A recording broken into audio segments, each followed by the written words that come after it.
I understand that embracing but fearing because part of me kind of wanted to live in that village. Like, it was really nice that you created. Well, it'd be good to have no pain, wouldn't it, in a sense? And, every day I wake up at the moment, I keep thinking about Meryl Streep and that scene towards the end of the movie where she's arguing with Jeff's character and says every time human beings have a choice, they make the wrong choice. There's something right about that. And yet, would we ever want to give up freedom of choice? No, we wouldn't. So all of these questions are questions that ran through my mind when I first read the book, and that's what made me want to make it into a movie, because I think they're fundamental questions about, what makes us human. That's what Lois has forced us to consider. And Nikki, for you, I mean, you've been with this project, I think, also 18 years. A very long time.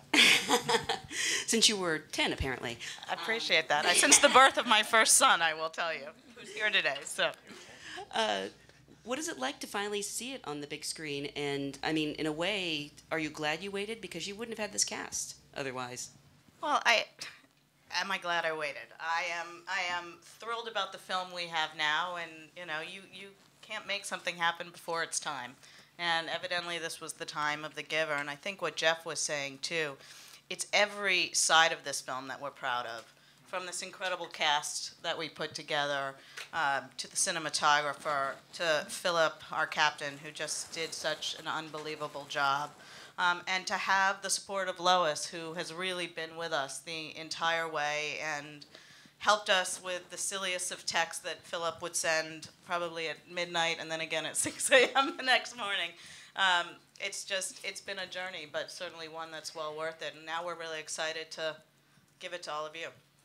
And can I ask the actors, what attracted you to your roles? And was it intimidating at all working with legends like Jeff Bridges and Meryl Streep and Philip Noyce, for that matter? Totally. It was your question's a little more intimidating, to be honest. But Jeff was great to work with. I had a dream of a time, and when you get this gift, this opportunity, you kind of have to pinch yourself every morning before you go to work, and it was like that every day. So it was great. And to work with a fellow Aussie was pretty cool too. We had our own special language. They did. Nobody understood a word they were saying. G'day, mate. Are they saying hello? Basically one word, Are they mate. saying hello? They're saying something profound that we should know. If I was bad in a scene, he'd say, mate. If I was good, he'd say, mate. But only I understood what he was saying. Katie, for you?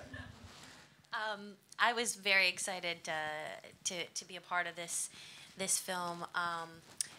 The book is so beloved, and to work with, to be a part of this project with Jeff and Meryl Streep and all of these amazing actors was a pure delight, and to work with Philip was wonderful. And I think that it was interesting to play this character because this world is, there's no emotion, there's no, pain, and so for an actor, you're always trying to emote, but you can't.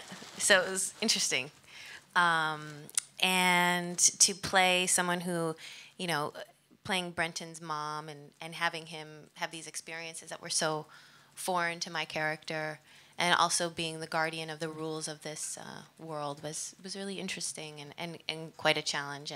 But mostly it was just an honor to be a part of, to be of something of such what I think is a very valuable piece of work.